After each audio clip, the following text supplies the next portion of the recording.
Hi guys, আসসালামু আলাইকুম। কেমন আছেন সবাই? আশা করি সবাই ভালো আছেন।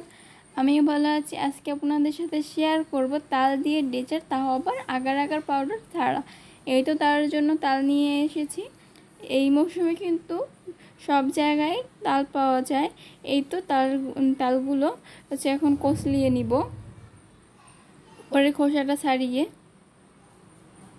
এখন আমি ছিঁড়ে নিচ্ছি। এই তো ছিলা হয়ে গেছে। এখন একটা বলে পানি দিয়ে তারপর কচলিয়ে নেব। আর আমার ভিডিও যদি ভালো লেগে থাকে লাইক কমেন্ট শেয়ার করবেন। এই তো পানি দিয়ে তারপর হচ্ছে কচলিয়ে নিচ্ছি ভালো করে। আর ভিডিওর কোনো অংশ কোনো ভুল ত্রুটি হয়ে থাকলে সবাই প্লিজ কমেন্ট দেখবেন। আর ইউটিউব থেকে দেখে থাকলে একটা সাবস্ক্রাইব করে দিবেন, ফেসবুক পেজ থেকে দেখলে একটা ফলো দিয়ে দিবেন।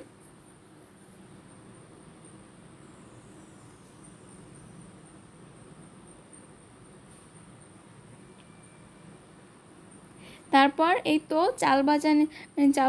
চালগুলো ভেজে নিচ্ছি, শুধু লবণ দিয়ে ভেজে নিচ্ছি।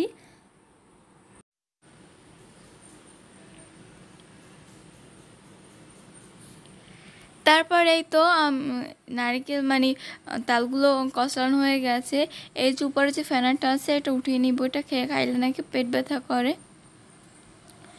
চালটা অলরেডি ভাজা হয়ে গেছে আর এগুলো এখন হচ্ছে উঠিয়ে নিচ্ছি। ভিডিওর কোনো অংশে কোনো ভুল ত্রুটি হয়ে থাকলে সবাই অবশ্যই ক্ষমার দৃষ্টিতে দেখবেন।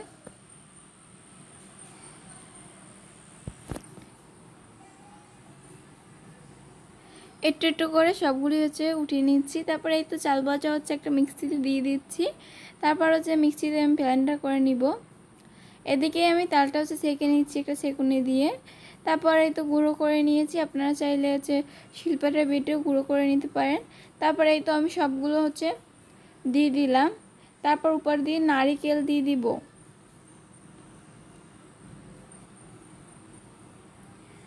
আর এই যে ডেজার্টটা খেতে কিন্তু খুবই মজা। আর হচ্ছে এটা কিন্তু কোনো আগার আগার পাউডার ইউজ করি নাই। এই তো চিনি, তালের মিষ্টি দেখে তারপর চিনি দিবেন যে কতটুকু লাগে পরিমাণ মতো।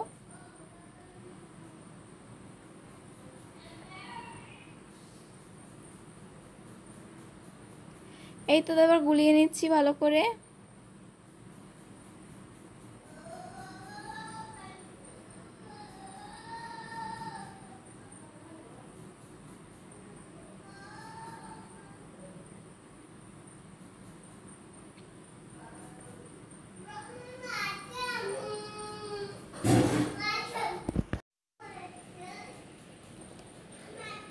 এই তো একটা চামচ দিয়ে ভালো করে মিক্স করে নিয়েছি সবগুলো উপকরণ। তারপর এই তো লবণ, যারা মিষ্টি খাবার লবণ পছন্দ করেন তার একটু লবণ দিয়ে দিবেন।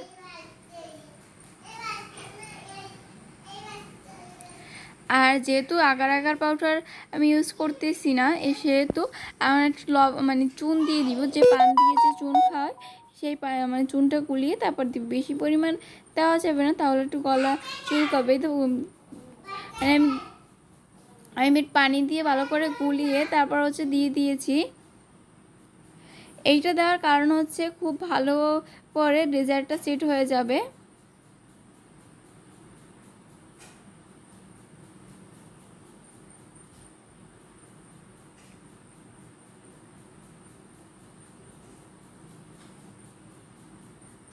তারপর এই তো ভালো করে সেট হয়ে গেছে। এখন উপর দিয়ে আমি হচ্ছে নারকেল দিয়ে দিচ্ছি। তারপর আধা ঘন্টার জন্য হচ্ছে ফ্রিজে রেখে দিই, সেট হওয়ার পর ফ্রিজে রেখে দিও। কারণ ঠান্ডা ঠান্ডা খেতে যারা পছন্দ করেন তারা হচ্ছে ফ্রিজে রেখে দিবেন।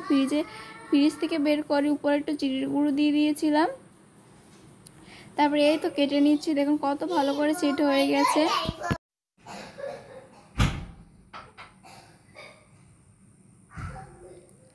এই তো চামচ দিয়ে কেটে নিচ্ছি, আপনার ছুরি দিয়ে কেটে নিতে পারেন।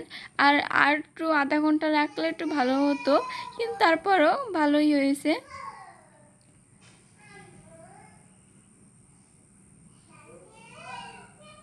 আর ভিডিওটা শেষ পর্যন্ত যারা দেখেছেন তাদেরকে জানাই অসংখ্য অসংখ্য ধন্যবাদ। তারপর আমি উঠিয়ে তা পরিবেশন করে দেখাচ্ছি। দেখুন কতটা সুন্দর দেখাচ্ছে, খেতেও কিন্তু মাশাআল্লাহ অনেক টেস্ট।